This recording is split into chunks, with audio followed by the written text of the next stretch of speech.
For today's Tuesday Toolbox, we're going to continue the conversation about values and how they drive our strategy and what we do and don't do. Another one of the values that we have in Firecracker Leadership is accountability. And many people say, well, can you help hold me accountable? And we can't hold anyone accountable. We really have to hold ourselves accountable. But what does that look like day to day? It can be, what I do with my folks is they do write it down.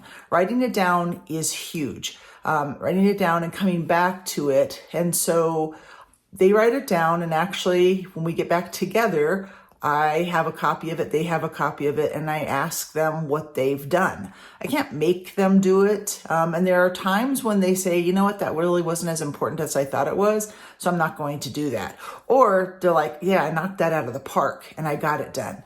I often say when folks are in a peer group or an accountability group that their great ideas actually become reality instead of their great ideas becoming just great ideas in 3 or 6 months because they thought about them, but they didn't really do anything.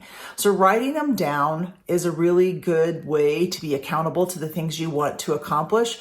But I can write it down, put it in a book, and never look at it. So I need to write it down and go back to it.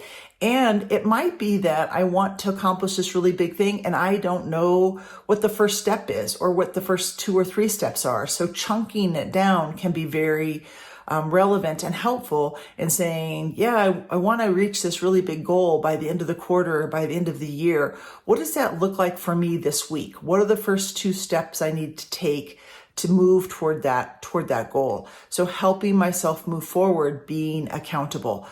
You can't be accountable to me. You can check in with me and commit to letting me ask you questions and check in with you, but it really is up to you to do the work and to decide, is this what I really want to do? Another part of about accountability really is about thinking, is this really what I want to be doing?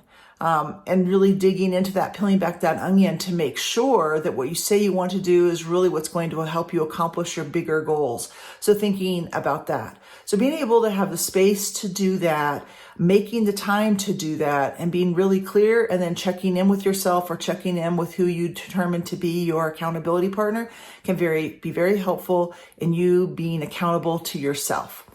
Thanks, and have a really good week.